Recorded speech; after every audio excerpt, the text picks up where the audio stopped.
So ito nga mga bayan, 18 OFW na stranded po sa bansang Dubai, papuntang Jordan. Yung iba naman ay papuntang bansang Israel mga kabayan. Dahil po sa patuloy at tumitinding kaguluhan sa Israel, laban po sa Iran mga kabayan. Ayon po sa Department of Migrant Workers, ay matagumpay naman po silang naibalik at naiuwi sa bansang Pilipinas.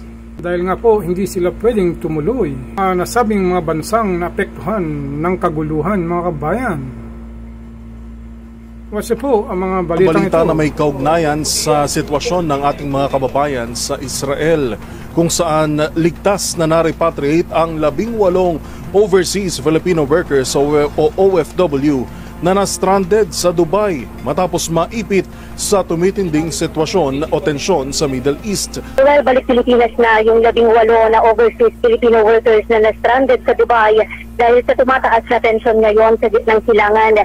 Sa press conference na iya kanina, sinabi ni Migrant Workers Secretary Hans Leo Kakdak na 48 oras na na-stranded yung mga Pilipino, kabilang ang 15 na returning OFW sana sa Israel at 3 bagong salsa sana sa Jordan. Sa labas lang anya ng isang hotel na malagi yung ating mga kababayan dahil wala silang mabook na accommodation bago pa sila matulungan ng kanilang airline at ng tanggapan ng migrant workers doon. Binigyan ng DMW ang 18 OFW ng tig-50,000 piso bukod pa sa accommodation at tulong transportasyon mula naman sa Overseas Workers Welfare Administration. Sabi ng kalihim, tinutulungan din nila yung mga OFW na hindi makaalis naman dito sa Pilipinas patungo sana sa Israel at Jordan. Pakinggan natin ang kalihim. So we are working closely with the recruitment agencies to make sure na yung mga hindi makaalis papuntang Israel and Jordan, dahil nasa sarado ang airspace, ang airport sa Israel at Jordan sa ngayon, tinutulungan din natin yung hindi makaalis dito. And we are in partnership with the recruitment agencies, yung sending agencies for abroad for Israel and Jordan. Para yung mga nandito hindi makaalis, tutulungan din natin. Lalo na yung mga nasa probinsya na walang bahay dito, pumunta lang dito para lumipat palabas pero hindi natuloy, yan. Tutulungan din natin basic needs, shelter, and financial assistance. Samantala, UL, nasa intensive care unit ngayon ang isa sa 4 na Pilipino na nasugatan sa airstrike sa Israel. Sabi ni OWA Administrator PY Kaunan, critical yung babaeng pasyente na napuruhan daw sa kanyang liig. Moderate critical naman yung isang lalaki na nasa ospital din ngayon habang nakalabas na ng paggamutan ng 2 iba pa kabilang ang isang lalaki at isang dual citizen. Pakinggan natin yung naging bahagi ng press conference kanina. Nagkaroon po tayo ng 4 na medical cases. No? Ang magandang balita mo, may 2 na na-discharge. Ngunit meron pa rin po tayong 2 kababayang OFWs na currently po ay naka-confine.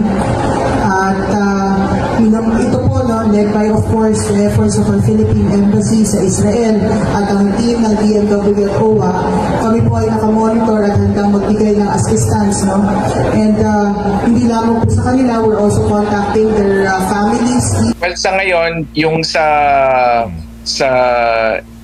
Israel ay alam naman natin na meron silang mga sariling security protection, no?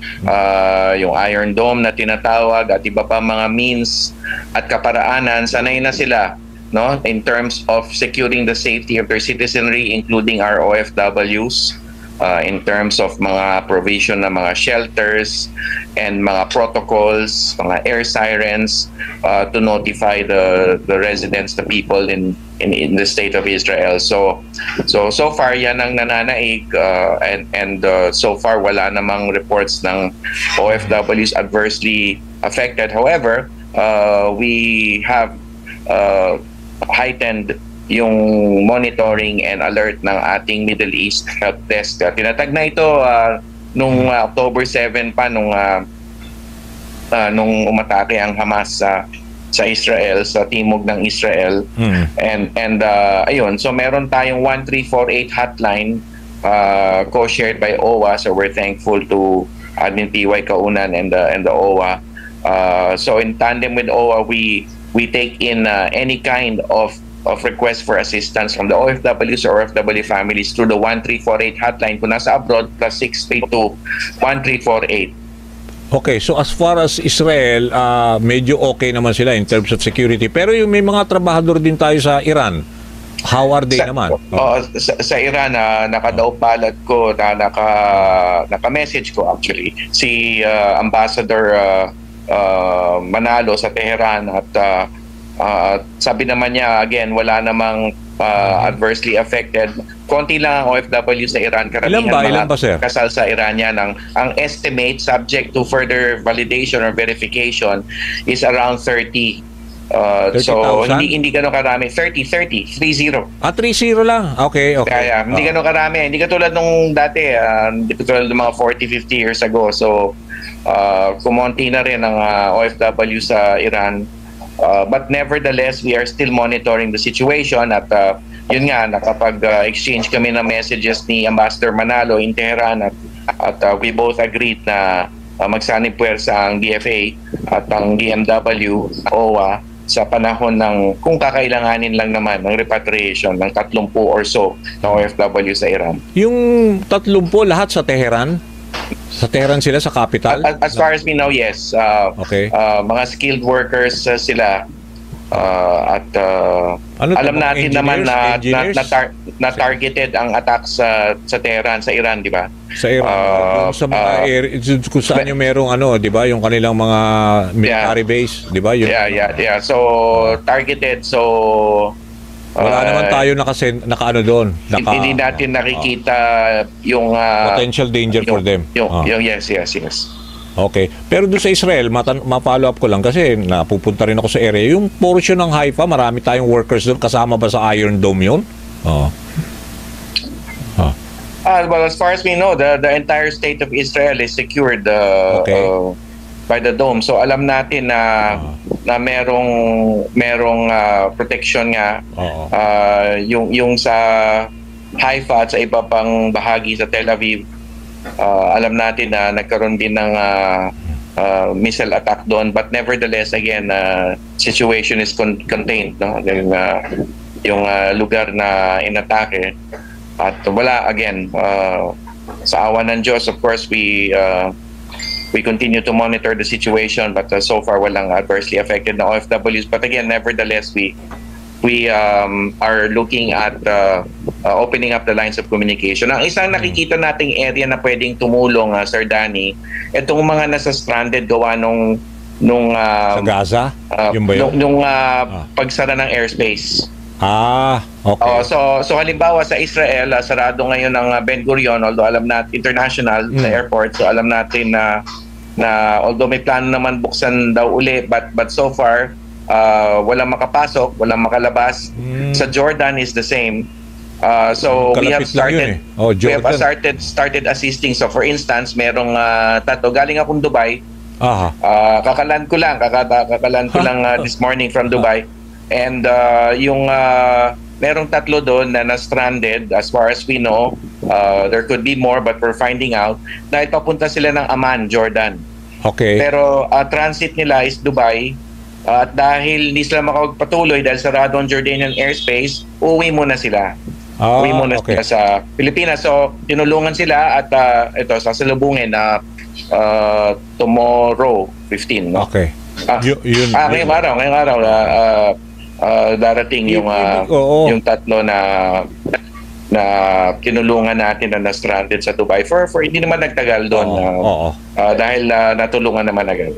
Pero yun nga, kasi alam ko marami rin tayong Pilipino, magkadikit lang yung Jordan at saka yung Israel. So ibig sabihin marami rin tayong mga Pilipino, mga kababayan doon.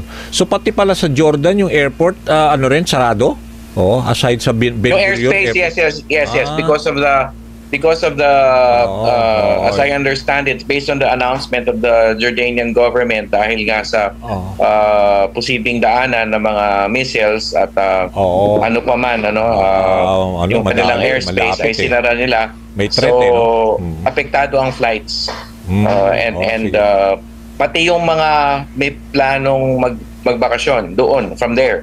So you will not encourage ngayon yung mga nagbabalak pumunta ng Petra sa Jordan, wag muna for now, 'di ba? Kasi medyo kadikit lang na Israel, pwede, 'di ba? Hindi kasi talaga pwede to begin with dahil hindi sila makakalipad doon.